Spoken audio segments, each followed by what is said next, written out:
Hey guys, welcome back to another week with RISExp. Now, we'll remember from last week, we talked about Nephi and Lehi being powerful missionaries, and they had a miraculous escape from prison.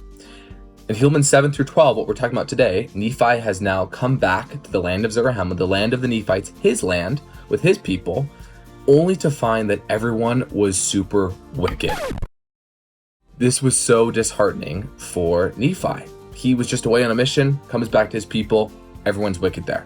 That can be disheartening for us too. As we live in a world that is increasingly more and more wicked, it can be hard sometimes to have a good attitude. Nephi said a prayer. He went outside and he was praying for God for strength of how he could help his people to come closer to Jesus Christ. As he prayed, it was so fervent that people walking by his house heard him and stopped to listen to his prayer.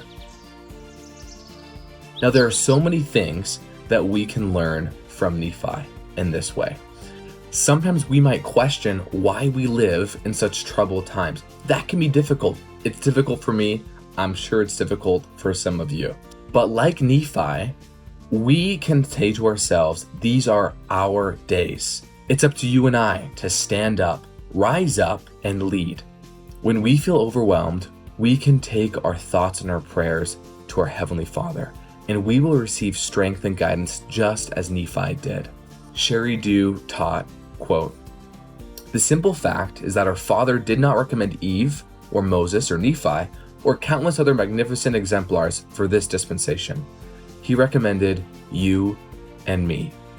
Do you think God would have left the last days to chance by sending men and women that he couldn't count on? God is depending on you and on me to do what's right in these last days." As we wrap up, I want to invite you to ponder on a few questions today. Number one, ask yourself, if not me, then who? Who will stand up for what's right? Number two, especially with school starting up, think to yourself, how can I more actively embody the values that Jesus Christ taught?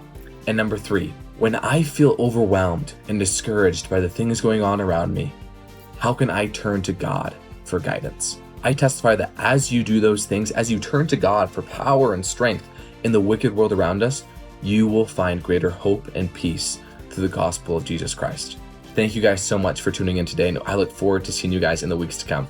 Next week, we're talking about Samuel the Lamanite and some of the amazing testifying that he did. We'll see you soon.